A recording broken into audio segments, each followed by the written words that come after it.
Hi, Rhiannon, and welcome to the Mama Village. Hello, thank you for having me. I'm super excited to have you on here today. So, today you're going to talk all about your three birth experiences, but do you want to start by telling the listeners a bit about yourself? So, your age, who is in your family, and where you're from? So my name's Rhianon, I'm 32 and we're from Mount Barker in near Adelaide in South Australia. I have my husband who I met at high school. We moved up to Adelaide together and sort of just stayed and got married, and now we've got three beautiful girls, a 5-year-old, 3-year-old and a 1-year-old.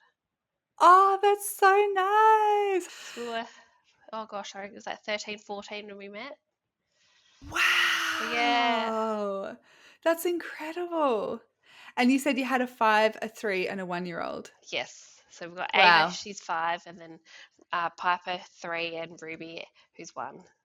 Oh, beautiful. Such beautiful ages as well. I was saying to you before, I have a 3-year-old and a 1-year-old too. And they're just starting to get to a point now where they're really good buddies. And it's so nice to Yeah, watch. it is so cute seeing like little sibling bonds.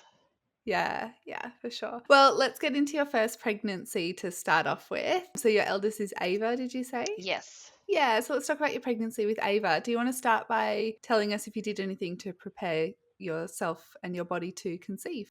Not really. No, were under the impression, like when I got married, like when we got married, not I, we got married, we found out that having babies was going to be a bit of a tricky path for us. So we had in the back of our mind that when we do eventually want to start having kids, like going to reprimand would be something that we might need to do. So when we found out when we were pregnant with Ava, it was a big surprise. Oh, that's which so was nice. which was so nice. She was a very wanted surprise, and it was just so exciting when we found out we were pregnant with her. It was a busy time because we were building a house at the same time, living with like my in-laws. But it was a relatively straightforward pregnancy. I was unwell for majority of it with just like all day sickness, but I still managed to work. I was studying to be a midwife at the same time as well. So I finished getting my last birth for my degree when I was 38 weeks. I cut Wow. it so close, but I'm so glad I finished it because I just wouldn't have gone back to do it while I had a newborn. It would just been so tricky. Yeah, yeah, I totally get that. But wow, far out, 38 weeks, and did you say your final Yeah, birth? my That was your final last one? birth, yes. And what a stitch up was the woman that I was there for. She was actually due after me. Oh, that's hilarious. So, how are you feeling physically and emotionally then throughout your pregnancy? I was really excited and like physically, I wanted to be that fit, healthy pregnant woman that went to the gym, and but some days I could just barely get out of bed, and it was just nice that she was our first pregnancy, so I got to have like the day naps, and that was really nice. I really took them for granted because then with subsequent pregnancies, you can't do that with a toddler. Yeah, yeah, I feel that. And I used to, whenever people gave me sort of advice like, "Soak it in, enjoy it now, you'll never get your first pregnancy again," I Yeah, was just like, "Oh, just go away." yeah, And now I get it. yeah, absolutely. Now I sit back and I think, gosh, I really like the first pregnancy was a breeze compared to the others. You didn't have to get up in the night. You didn't have to parent when you're pregnant. Like you were just pregnant, which is nice. Like it's nice to like soak in that season of your life. But at the time, I do think I did take that for granted. I do wish I took more photos. I was just a bit overwhelmed with all of the changes of my body and everything. And now looking back, thought, oh, maybe I should have just embraced the bump a bit more. Yeah, yeah. So, what was your perception of birth before you fell pregnant with Ava?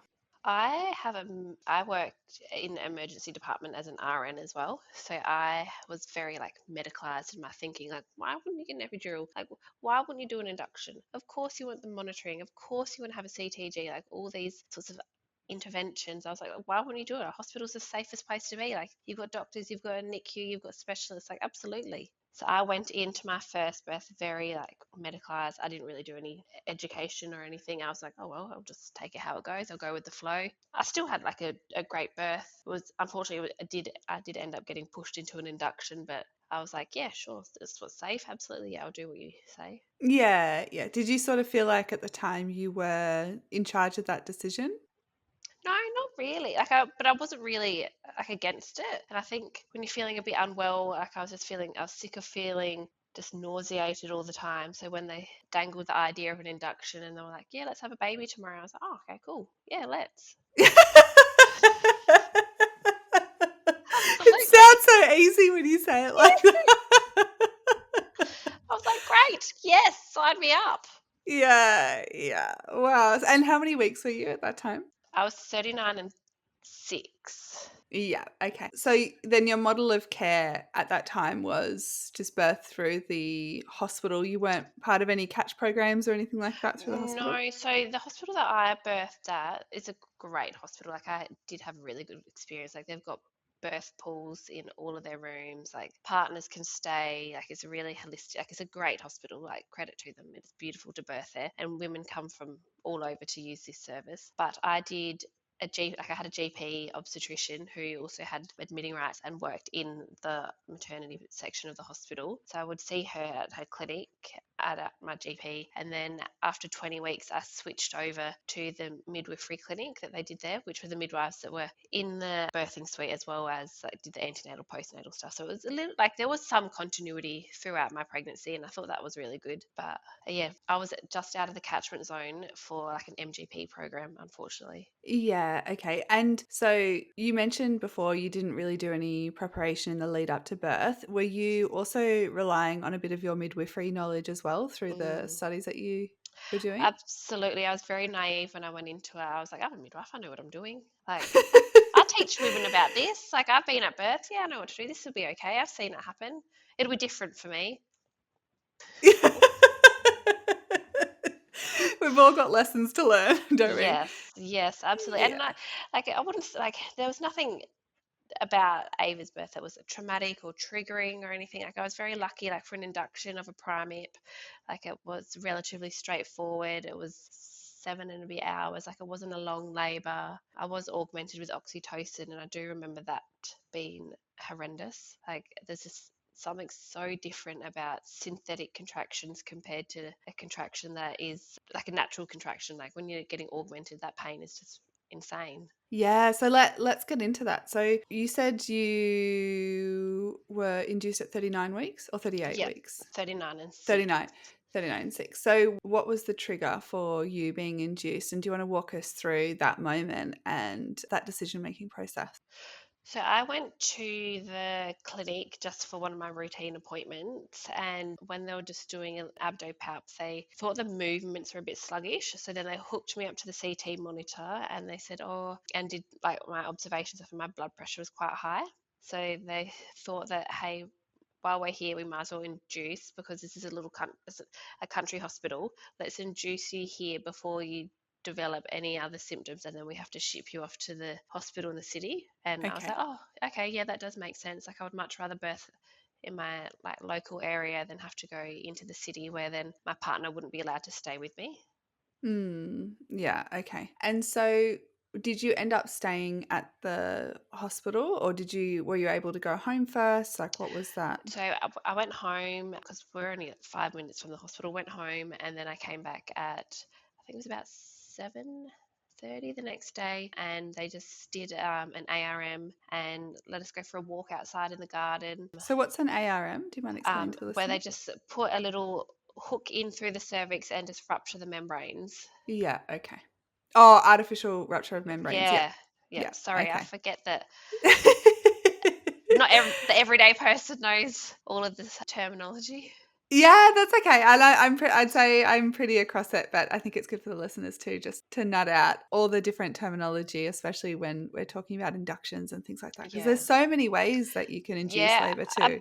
absolutely. And I think if I put more thought into it and was a bit more just, yeah, I think I prepared a bit better. I would have done a few things a bit differently with my induction. Like I potentially would have asked for maybe some more cervical ripening or something. So that would have lessened my chances of needing augmentation and just like little things that would have just changed, I think, and not just relied on having an augmentation straight away.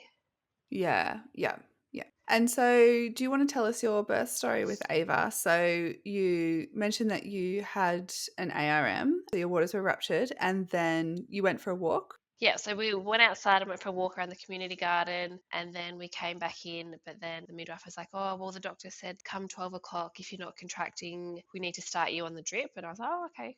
Cool. I got to 12 and not much was really happening, but then also it's like such a sterile environment. Those labor rooms can be, the bright lights. I was in a hospital gown, like it was really like a sterile environment. So of course, like my natural oxytocin wasn't going to kick in and I was going to start contracting. So then I got hooked up to the oxytocin drip, and I think from memory I was pretty much maxed out on it. I do remember that, and it was just so hard and fast. I really wanted to hop in the bath to see if that was going to help, but then they had problems with the CTG picking up a good trace, so then I had to hop out. And then they wanted me to hop on the bed because I don't know, the CTG picked up better. It was more convenient for them. But then I was relatively lucky that she was born not long after. Yeah, okay. And so when you say CTG as well, were they using the full CTG machine or did they have a Doppler that they were trying to They were using use? the full machine. Yeah, And okay. then because it wasn't picking up very well, they were just like, oh, well, just to make it easier on us, we'll put in a fetal scalp electrode. So they put that on, which is just like a little clip that they twist into the scalp and they can monitor the baby better that way. So then I had that on. And yeah, it's a bit of a, when they say a little clip, but it's like a little screw that they twist into the scalp. Like when they said clip, I was like, oh, yeah, okay. And my husband, who's in construction, has no idea about anything health, was like, oh, yeah, just like a little clip. But then he was a little bit confronted when she was born, and it was like a little coil twisted into a fontanelle. Like, I don't think they It's pretty explained. full on, isn't Yeah, like it? they should have Yeah. explained that a bit better, like not to me necessarily, but to my husband who knows. Well, also like it's nice just to be treated like a pregnant woman, not a midwife when you're in labour. Yeah. And just, yeah, the language that they use is just so designed to, I guess, get you to do what they want you to do. Yeah, like it was very much like, oh, we need to make sure that we can monitor the baby. We just want to make sure that your baby's safe. So we're just going to put on this little clip. And I was like, oh, okay, yeah, they're doing the right thing. They're just making sure like baby's safe, and they're like a little clip. That's nothing, but it's a bit more than a little clip. Yeah, yeah. And so was Bub's heart rate okay in the end once they were able to monitor through the Yes, it was, but they did end up turning off the oxytocin towards the end. It must have been around like maybe 9, 10 centimeters, because I was then contracting myself really hard, strong, and fast, and I felt like I wasn't getting a break. So then she was having some episodes where her heart rate was becoming really low, so she was having like braddies, and the prolonged a bit, and that was really worrying me. That then I was going to be like, okay, cool. The midwife was going to be like, okay, cool. Baby's having some braddies, not recovering well. We might need to go to a section. That was really worrying me. So what are braddies as well? Do you mind explaining that?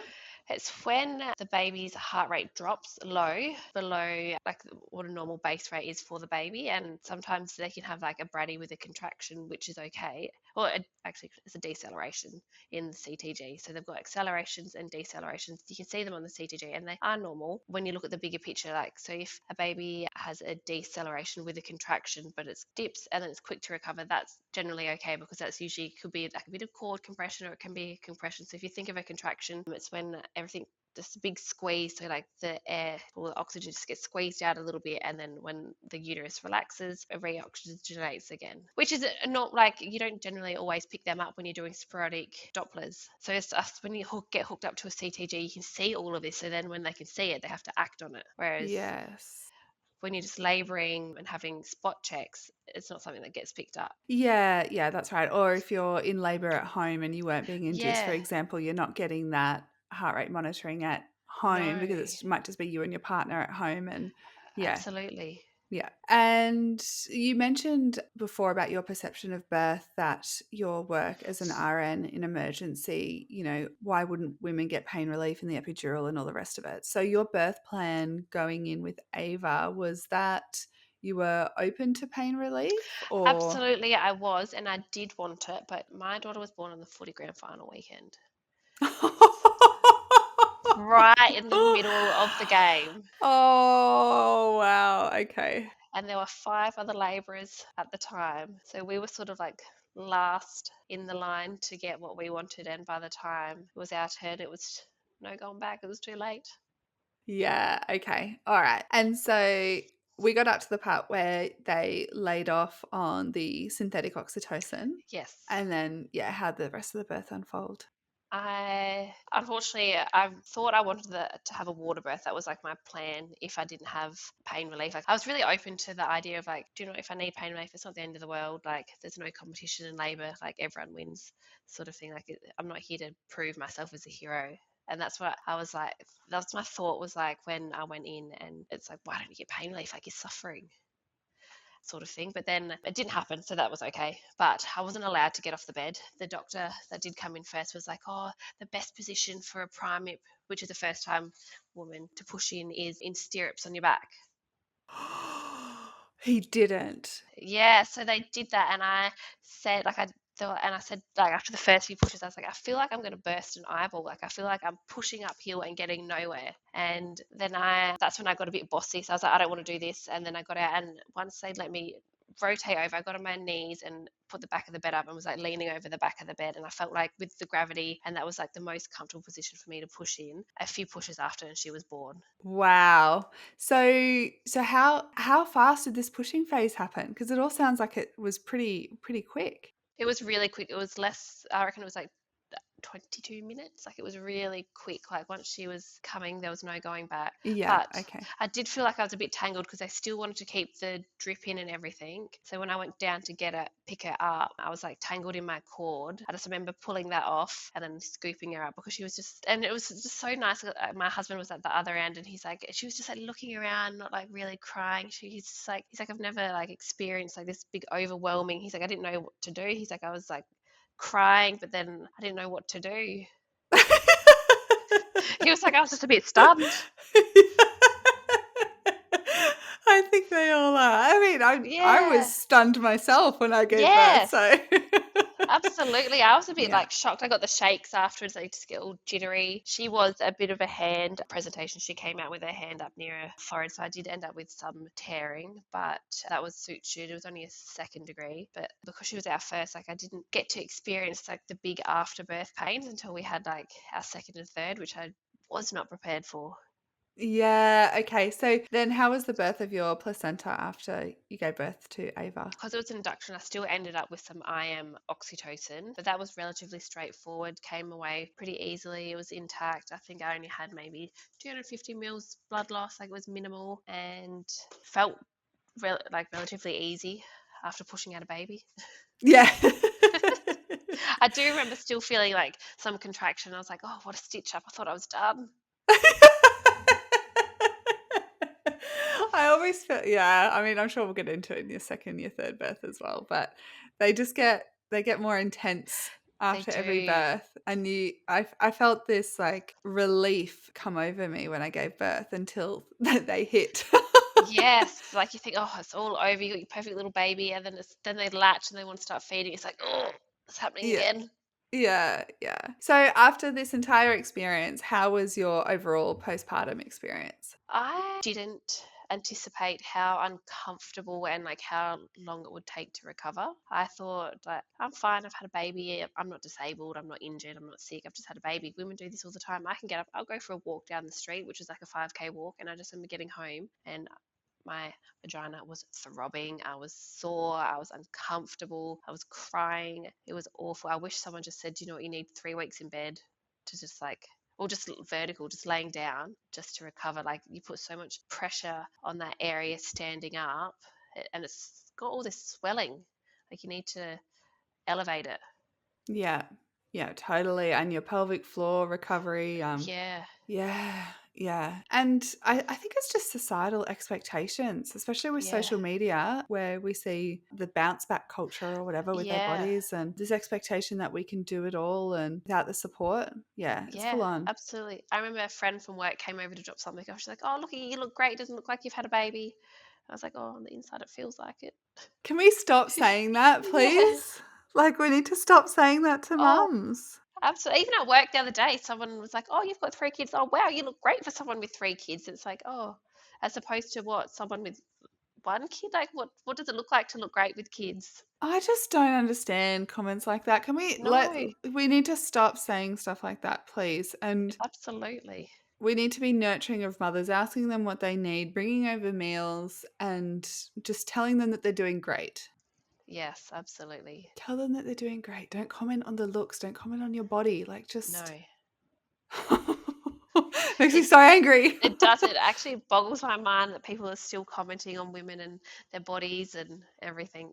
Yeah. So then moving into your second pregnancy, at what point did you decide that you were ready to have another baby? I reckon Ava was about 10, 11 months old, and we're like, yeah, would really like to have another one. And it was taking a little longer. So then we did end up going to Repromed, and So what's um, reprimand? Is that so an that's, IVF clinic? yeah, clinic in South Australia. We were unlucky at the time that when we decided that we wanted another one, COVID was a thing. So yeah, partners weren't allowed to come to clinics. A lot of it was done through telehealth. So it was relatively affordable because everything was bulk billed because it was all telehealth. But it was a real isolating time to have to go to the clinic, do all the scans, the bloods, and everything all by myself. And then unfortunately, we did get pregnant, and then we had a scan, and everything looked okay on that scan. And then we were still like keeping it close to our hearts because we were only a few, 6, 7 weeks, I think. And then we came back for another scan to get discharged from Repromed, and then there was no heartbeat, Oh, that would have been devastating. which was horrendous and felt like such a like I've just never experienced such a heartbreak like that. Like it sounds so dramatic, but I just felt horrendous. Like I just thought I failed. Like I couldn't even get pregnant by myself, let alone now I can't even keep a pregnancy. Like it was just so upsetting. And then I'm another so sorry you went through that. that wasn't even the worst of it. Like we went to our public hospital in the city to deal with it because I decided I wanted a D&C. I just wanted to get over and done with. And my husband wasn't allowed to come with me because it was COVID. So I remember sitting on the ward in antenatal and gynae by myself, waiting to go to theatre. And then after, when it was all done and I went back to recovery, they sent me to postnatal where I could hear everybody's crying babies. Oh my God. That is horrible. I've got goosebumps going all over my body. Where's the humanity? Where's the Yeah, understanding? Where's like, yeah, and the support. Like I just would have, yeah, like he's going through it too, even like physically, like he wasn't, like emotionally, like it was his baby too. that's horrendous. I'm so sorry that that was your experience.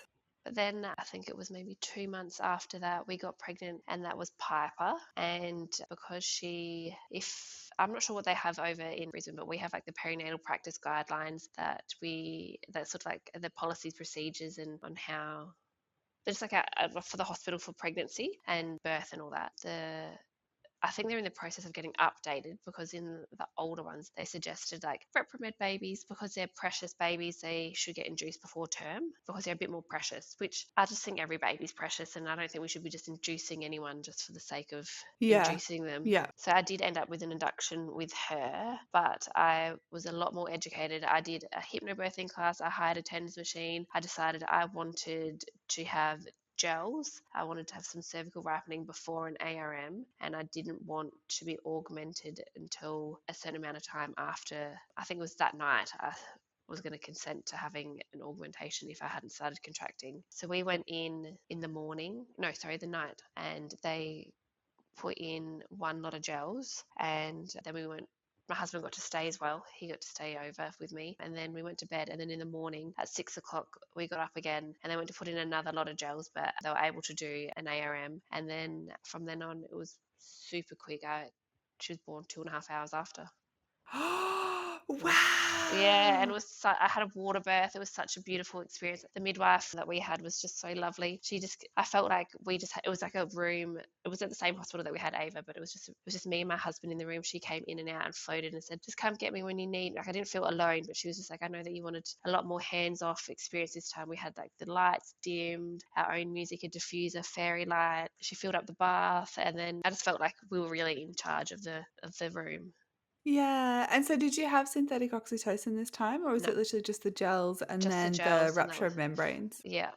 Yeah. Wow. So then was your labor hard and fast if it was It that was quick? hard and fast. I did have a TENS machine and as well, which I loved. I wish I knew about that with my first birth. But yeah, it was really hard and fast, but it was still a great experience. Like I got the birth that I wanted. And she was little though. She was a little tiny 2.7. Uh, Oh. But yeah, it was perfect. Yeah, and did you know you were having a girl this time? No. So Wow. we kept them all a surprise, and I just love like that moment when you like scoop your baby up and you just like see their little face and then you realize like who they are. Yeah, yeah, that's so beautiful. And how are you feeling in that moment? Like, you just had a water bath and just I it sounds like nearly a completely different It was a experience. total opposite experience. I just felt like, wow, I did this. Like, I'm incredible. Like, I was on such a birth high. We got to go home 4 hours after. My husband went, it was a childcare day too, so it was convenient timing for us actually. Our daughter was at childcare, but he went and picked her up from childcare and brought her up to the hospital. And I remember her, I can still hear it now, like the little pitter patter of her in her oversized gumboots coming down to meet her baby sister, and like my husband telling her, like, you've got a baby sister. And she was so excited. Oh, that's so Like, it was just so cute. special. I was a bit nervous because it was also like COVID times as well. Like, I was nervous that like they didn't let kids into hospitals. I was really anxious that they weren't going to let Ava come in to meet her sister, and that's something that was important to us because I just wanted her to come in to meet her sister, then all four of us to go home together instead of like Yeah. Ava coming home from childcare and being like, oh, why is there a new baby in the house? Yeah, yeah, totally. That first meeting is, like, so important for their Yeah. bonding and relationship and yeah.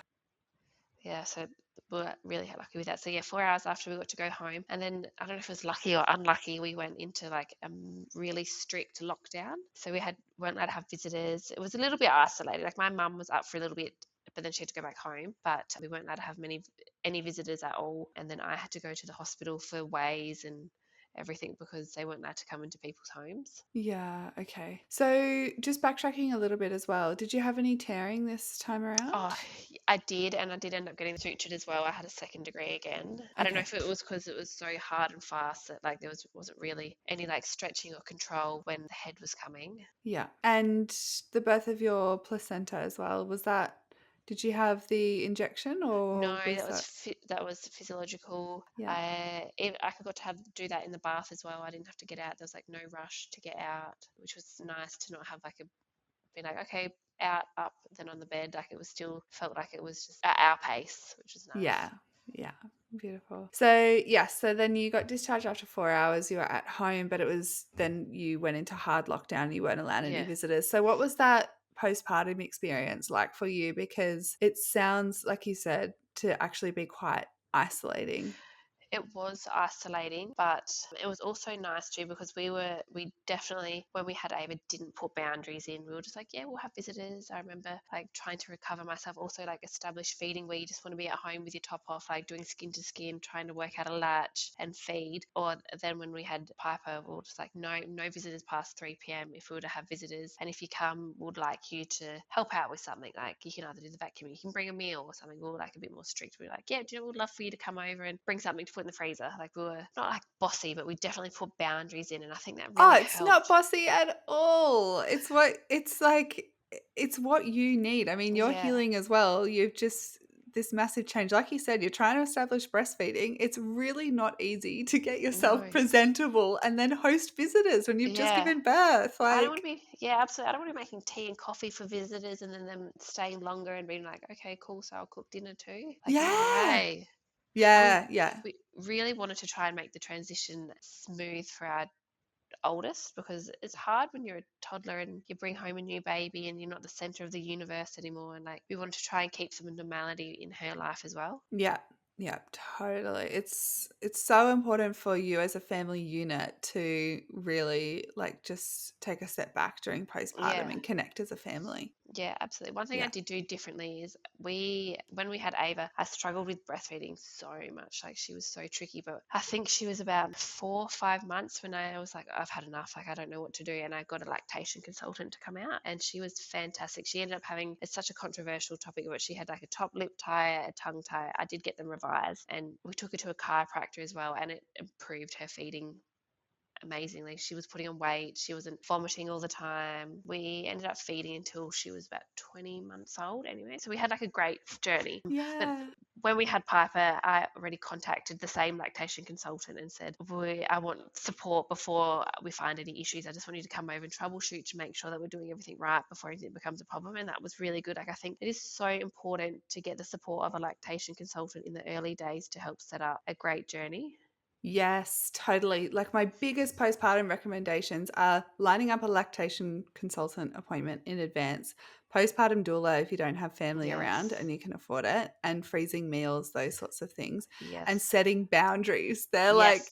my number Yes, one the postpartum boundaries. essentials. Like stuff all the little oh look, it's nice to receive things for the baby and candles and all the rest of it. But in terms of essentials, Yeah. that's it.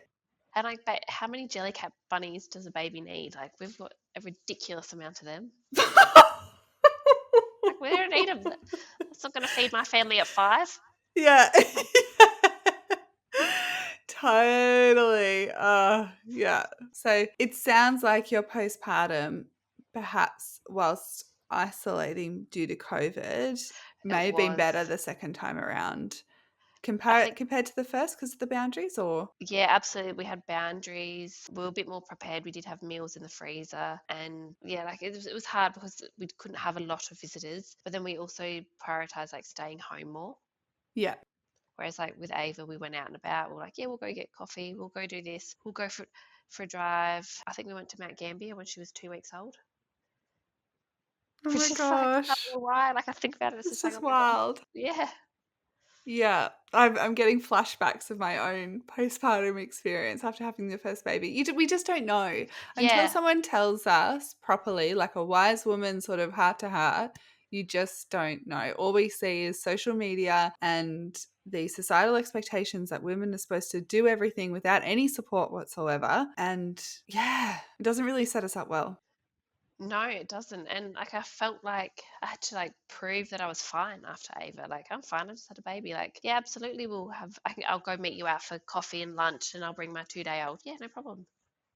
Oh, wild. So, how was your physical recovery then after Ava and then in comparison to your second baby as well? I think it was definitely a lot smoother the second time round because like one, we couldn't go anywhere, and two, we definitely prioritized staying home, resting, not overdoing it, and just like staying more as like a family unit. Like I do, but then I felt like we really didn't. I didn't get to see physio because I was discharged at 4 hours. Yeah, that's what I was going to ask was did you end up seeing a physio about your pelvic floor or anything Yeah, like that? no, I didn't. So I ended up seeing a physio later on because I was just like, I think it was like 5, 6 months postpartum. And I just remember at the end of the day, I would just feel a bit like irritated because I was like, I just feel uncomfortable and heavy. Yeah. And then I did go see a physio and she was really good. She said that there was prolapse, but she was really, really good in depth, had a really good, like, thorough assessment. And I had exercises and everything, and she's been fantastic. I haven't had any issues since. But like, I just wish that it was picked up earlier. Yeah. Yeah. Totally get that. And I don't want to scare any first time moms out there or listeners in terms of a prolapse. It is quite common. I wouldn't say it's normal, but it's common for women to experience a prolapse after giving birth, particularly when they're just jumping up straight away and sort of going about their day-to-day lives without properly resting. And Yeah. also factors come into it like coached pushing and lying on your back and all those sorts of things in hospital as well can all sort of lead to symptoms of a prolapse. But provided it's not too severe, and it sounds like yours wasn't, physiotherapy is amazing for relieving symptoms of prolapse or even just getting your body to heal so that it's basically not there anymore, right? Yeah, Like it's always absolutely. there to an extent, but it's basically won't have any symptoms. No. And that was like something I was very aware of, like the third time around. So I did see physio a lot earlier.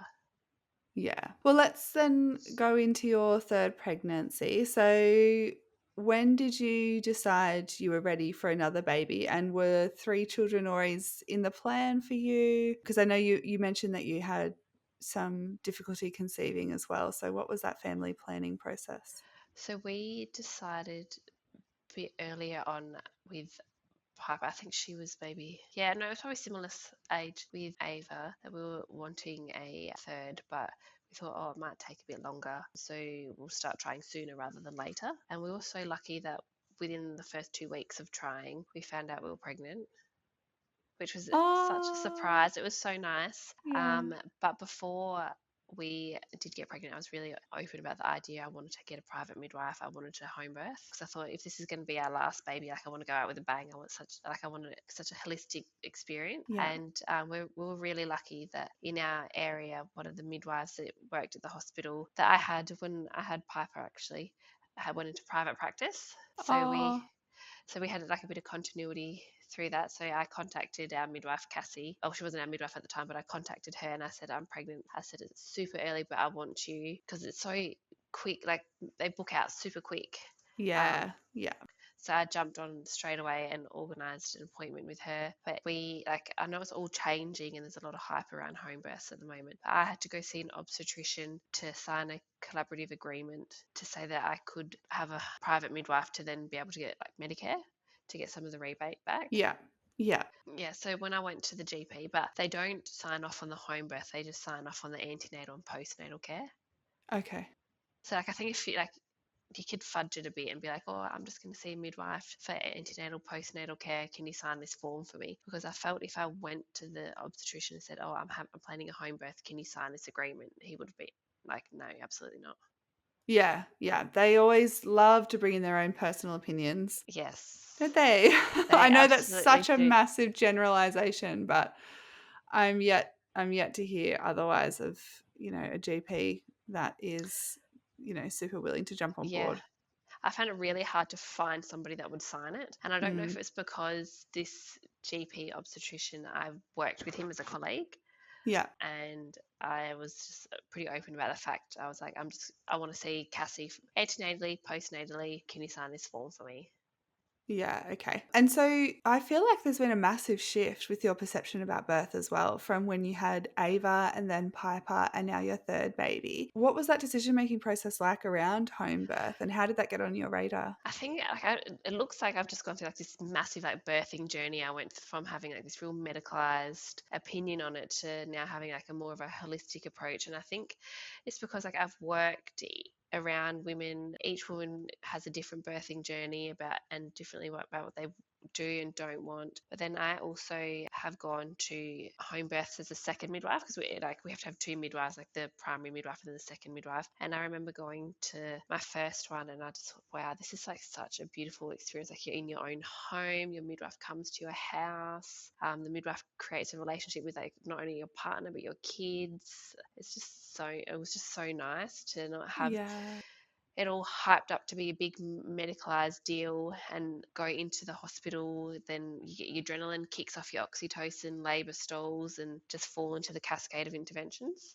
Mm. And so you attended a couple of home births, and then how did you do any additional preparation? Did you revise hypnobirthing or anything Yeah, like I that? went back over, did the hypnobirthing. I got a TENS. I bought a birth comb. I had some beautiful friends who threw me like this beautiful baby blessing, and it was more like me focused this pregnancy. Like instead of like having a baby shower where you get comforters and just random things for the baby. It was like more like about me. Like I was the special one at the time, and we did like they did meals to put in the freezer, and I went to some pregnancy circles and was just like around like a lot of like other like-minded women who are like focusing on how holistic and different birth can be. Oh, that's so nice. And what a massive shift. Yeah, it was such a beautiful experience. Like I've said to my husband a few times, like hands are full at the moment with three, but like I would have a fourth for that experience again. Like I just loved it. Yeah. Yeah. Totally. Like I just So good. wish that was my experience like the first two times as well. Like Yeah. Well, sounds like you really soaked in though every second of your third pregnancy. I did, and she was our longest pregnancy. I was 41 and 4, I think. 41 4. Yeah, it was a real stitch up. I bet you were probably expecting a pre-40-week baby after the I first two. was, and then like I got to like 40 weeks. I was like, oh well, most women have their baby like what 40 and 3 any day now. And then a Yeah. week went by and then I was getting really anxious because the hospital that was my backup hospital don't take women past 42 weeks. And I was anxious about the thought of if I was to go out over 42 weeks and then if I needed a transfer. Yeah. So then I would Yeah. have had to have gone into the city, which is like Yeah. it's not that bad, but it's like still a 50-minute drive. And then like Tom couldn't stay afterwards. Like I just felt like it would have been such a different experience. Whereas like I've had two great experiences at Mount Barker. I would have, if I had to go to a hospital, I really wanted to go there. Yeah. I actually totally get where you're coming from because when I was pregnant with my second baby, it was the same. They had a policy. I think it was 41 and 6 or something, like right before 42 weeks, and I'd have to go to a different hospital, and I did not want to go to that other Yeah. hospital, only because the other hospital was designed for emergencies, and so I Yes. knew that that would be my physiological labor just out the Gone. window. Yeah. And that made me really anxious. So I so relate to what you're saying. So yes, back to you. How are you feeling then towards the end? You were feeling a little bit anxious about, I was, yeah, yeah, really anxious about it. And we decided that if I wasn't in labor or if I didn't have have our baby, we were going to meet with the hospital to organize an induction at 41 and 6 so that I would have been in labor by the time I ticked over to 42 weeks. So they couldn't have shipped me off. And I could have still had a water birth. I could have still like bought my fairy lights diffuser and made it still like a really nice experience. But then my midwife would have turned into like a doula type person instead of the midwife because she doesn't have the admitting rights at the hospital. yeah, yeah, But and then I also opted to have two stretch and sweeps 48 hours apart to see if that would bring things along. Like I tried so much. Like I walked, I did the dates, I did the raspberry leaf tea. Like I tried everything, and nothing got anything moving or even remotely looked like anything was going to happen. I was confident in her movements, like she was still moving beautifully. I was feeling really well, like, but there was also a lot of outside noise from like everyone being like, "Oh gosh, we're getting impatient. Like, are you not over it yet?" And it's like every day I wake up, I'm pregnant, I'm over it. we need to normalize not messaging women in the end of their pregnancy saying, when are you due? How are things going? Any movements yet? Like, Yeah. go We're just away. we're excited. We want to know the news, and I was like, I'm excited too, but nothing is happening, and it was making me super anxious. So I turned my phone to do not disturb, so no one could send any messages through to me, except for like I had like a few people that were close by that I needed to be able to contact. And yeah, so I had a stretch and sweep on Saturday, and then another one I think it was Monday morning, and then I went for a walk and picked up the other two from childcare and kindy. And I remember sitting on my Fitball having a bit of a cry, thinking, "Gosh, I'm meeting with the hospital tomorrow. Like they're going to induce me. They're going to get wind that there's this woman in the community who's planning a home birth now wants to have a hospital birth. Like they're going to jump on me straight away, be like, yeah, we'll fit you in now." And that was making me super anxious. And then I got up and I was like, "Oh, I've weighed myself. Bummer." So when I got paid, I was like, "Oh dear." I was like, I was like, "Oh well, I am over 41 weeks. That's a new one for me." But yeah, cool. I've just wet my pants. I went and got changed, and then I went back into the lounge, and then I stood up, and I had a massive gush, and I was like, "Oh yay, it's not Wee's baby's coming," Yeah, yeah. which was really nice. And I remember I got my pump. I sat on my pump for a little bit to help, like, because I wasn't contracting or anything, but like going to spontaneous labor was something new for me. Like I've never experienced that. I was like, is it like, and it was a big gush. Like I heard like a pop, and then I was like, "Oh well, I'll get on my pump to see if like nipple stimulation is going to help." And then I started contracting, and then it got to like I reckon 10:30, 11 at night, and I was like, "Oh, we should let our midwife know." Tom filled up the pool and everything, What and time did your waters break as well? What time was that? oh, I think it was like 9ish, 9, yeah, about Yeah. 9. Okay. And then I yeah put the tens on, and she was born at 1:40. Wow, far Our, out. our other two girls slept through the whole thing. Wow. Was your plan to always have them at home as well? Yeah, and like we had a friend in the background who, like, if it was going to be a bit too much for them, she was going to come pick them up and take them. Yeah. But they just slept through it all, Oh, wow. and it was so sweet. Like our 5-year-old in the, or she was 4 at the time, 4, 5. Yeah, 4. Yeah, I can't remember. Either 4 or 5. Came in the next day, and like Ruby was in our bed asleep, and I was in the bathroom, and she came and she's like, "Mom, do you know that our newborn baby's here?" I was like, "Yes, she is, darling. Our new baby is here." That is so cute. I can't deal. I always get emotional when I think about siblings meeting their Yeah, babies for the first time. it It's was just just so so sweet. it was so special.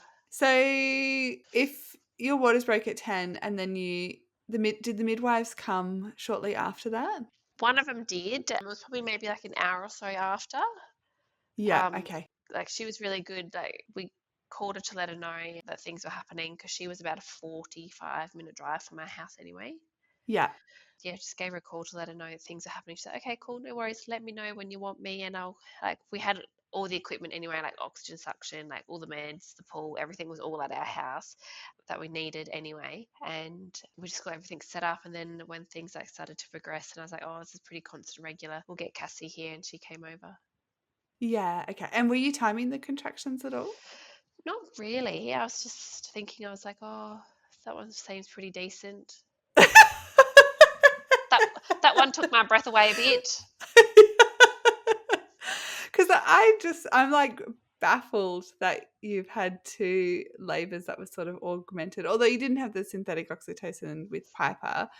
And so, like, realizing when you were, nearing the birth, how you knew. But I suppose, yeah, you didn't have synthetic oxytocin with Piper, so No. you would have had an indication about when she was coming. Yeah, I do remember thinking with Ruby, like thinking, fuck, like, is this going to take much longer? Like, I actually don't know if I can do this anymore. And then my midwife was like, oh, I think we should hop in the pool. Like, I know like a water birth is really important to you. But at that time, I was really scared to take the tens off because like once that's off, there's no going back to it. Like, but I'm glad like she did say something because like I got in the pool and then not long after she was born.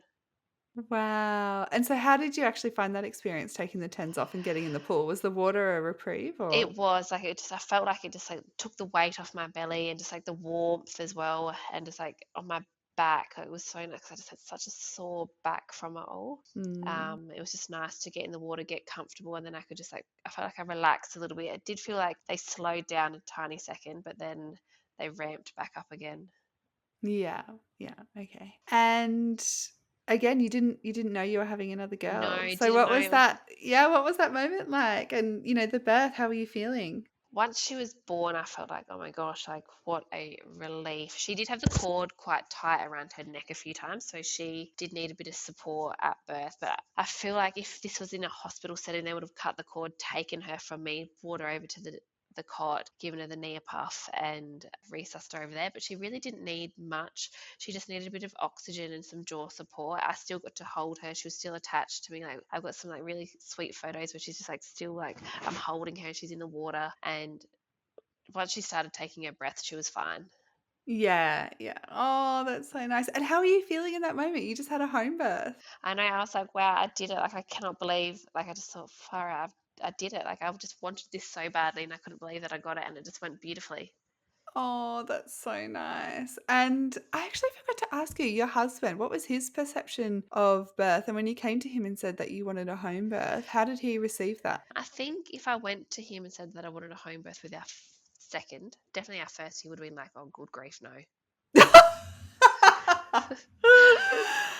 And then I think like he saw like how like hands off it could be when we had Piper. He was very like I didn't really have to do a lot of convincing. He was like, oh yeah, okay. Mm. And now after he's like, oh, I just don't understand why you wouldn't. Who wouldn't want a Yeah, home birth? He's like, yeah. everyone should have one. I love it. I love Yeah. it. It's funny how people's partners and husbands turn into the biggest advocate for Yeah, he's home like births once they see it.